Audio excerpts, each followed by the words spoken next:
Go back and have a look at what that's doing before you start criticising what we do. Just over that bit of footage. I also see what the Minister for Environment says, Tony Burke, that the policing of traditional hunting is diabolically difficult. Given that there is much hunting occurs in remote areas, you just need to know that Quandamooka isn't a remote area. It's only 30 minutes from the centre of Brisbane. But he does enlighten some things. If we spend more money on enforcement, yep, you need to spend it correctly, and I'll go through what I've written up.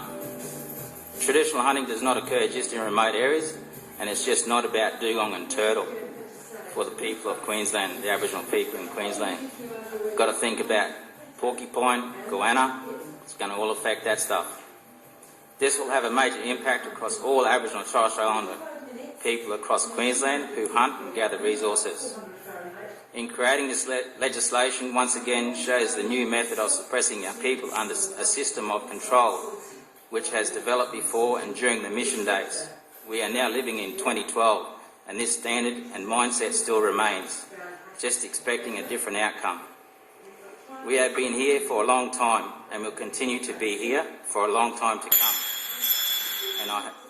and have not gone away anywhere. So when you decide to talk to us on cultural grounds to get the best outcome, only then will we succeed in achieving the outcome required.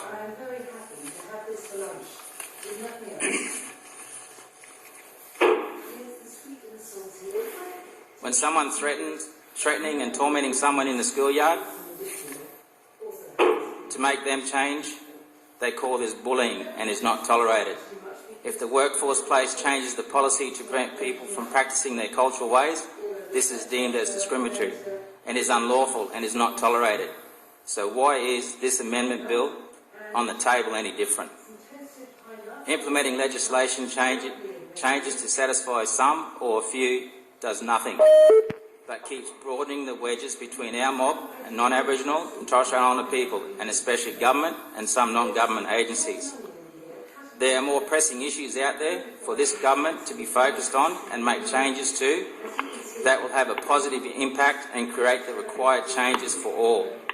Once again, we have government telling us what is best for us, and once again, that will fail. Excuses will be made, this one will blame that one, and we'll be back on the same road we were before. You are bastardising our culture, traditions, beliefs and customs, and you have done so since your ancestors stepped foot on our land. To make this work, you need to be working with the right people of the lands and sea.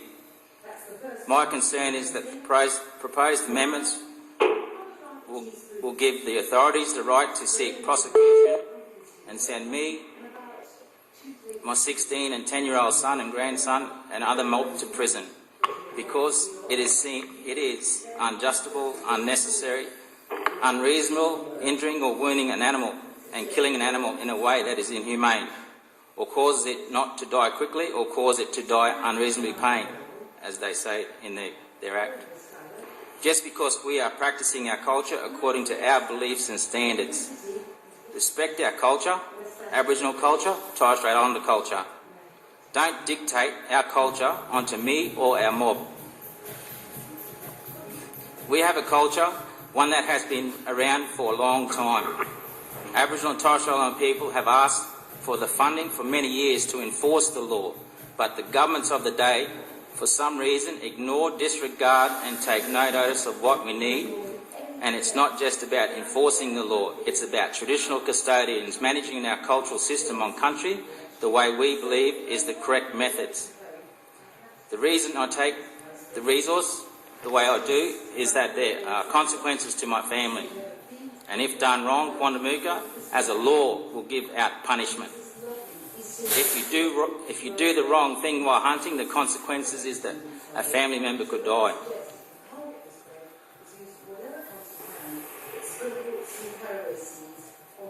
My mother said her father and my grandfather, who was a professional netman and fished in Quandamooka, experienced this firsthand. When coming back from fishing, they spotted a dugong dugong and shot it with a 303 rifle that night his cousin passed away. He done this on 2 more occasions, and the same thing happened. From that day on, he chose not to take any more dugong. I have not had this happen since I have been hunting dugong for the last 30 years. And I put this down to what I do and how I do it. No shooting. I don't intend changing regardless of any changes to laws. The animals, as people call them, to us are a part of our cultural system that has a purpose for our mob and provides us the things we need. When the purpose is broken or altered, our mobs suffer in many ways. We are not given the moral and ethical opportunity to plan, develop and implement our cultural systems to the fullest potential, the way we see benefiting all people. Thanks. Thanks very much.